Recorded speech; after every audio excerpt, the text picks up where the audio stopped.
எங்கள் அக்காவுக்கு பிறந்த நாளுங்க, கேக்கையும் வெட்டி விட்டாச்சுங்க. எவ்வளோதான் வயசானாலும் பரவாயில்ல, கேக்கு வெட்டி தான் ஆகணும் அப்படின்னு சொல்லி வலுக்கட்டாயமாக இழுத்துட்டு வந்து கேக்கையும் வெட்டி விட்டாச்சுங்க.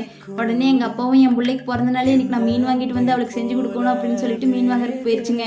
அவர் வரக்குள்ளேயும் சரி கூட்டாட்டி வச்சிடலான்ட்டு வெங்காயமெல்லாம் தொலைச்சி வச்சாச்சுங்க. அதுக்குள்ளேயும் அவரும் வந்துட்டாரு. உடனே மீனெல்லாம் எடுத்து பார்த்துட்டு இருக்கும்போது தான் அவங்களோட சமோசா இருந்துச்சுங்க. இன்னைக்கு நல்லா சமோசா எனக்கு பிடிச்சது வாங்கிட்டு வந்துருச்சு அப்படின்ட்டு சமோசாவை பிடிச்சி பார்க்குறேன். எல்லாம் ஸ்வீட்டாக இருக்குதுங்க. என்னப்பா இப்படியே வாங்கிட்டு வந்துருக்குறீங்க அப்படின்னு கேட்கும்போது தான் கடையில் புதுசாக கொண்டு வந்திருக்கிறாங்களாம்மா.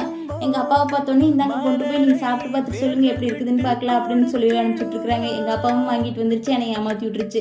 என்னமோ டேஸ்ட்டெல்லாம் நல்லா தாங்க இருந்துச்சு. ஆனால் நம்ம ஊருக்காரங்களுக்கு மட்டும்தான் இந்த புதுசாக கண்டுபிடிக்கிற மாதிரி மூளை உருவாக்கி வச்சிருக்கிறாங்க போல இருக்குது கடவுள். அப்படியே அதையும் சாப்பிட்டு மீன் குழம்பையெல்லாம் வச்சு சாப்பிட்டு சாயந்தரம் ஆனோன்னா இவங்க 2 பேர்த்தையும் கூப்பிட்டு ஆட்காட்டுக்கு கிளம்பியாச்சுங்க.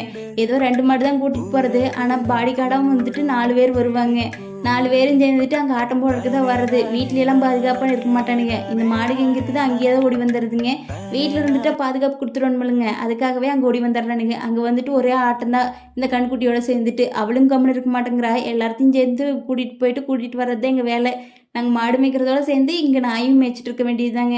இப்படியே இவங்களோட சுற்றிட்டு இருக்கிறதுக்கே இன்னைக்கு பொழுது போயிருச்சுங்க. எங்களோட வீடியோ உங்களுக்கு பிடிச்சிருந்துச்சுன்னா ஒரு லைக் பண்ணிவிட்டு சப்ஸ்கிரைப் பண்ணி வச்சுக்கோங்க.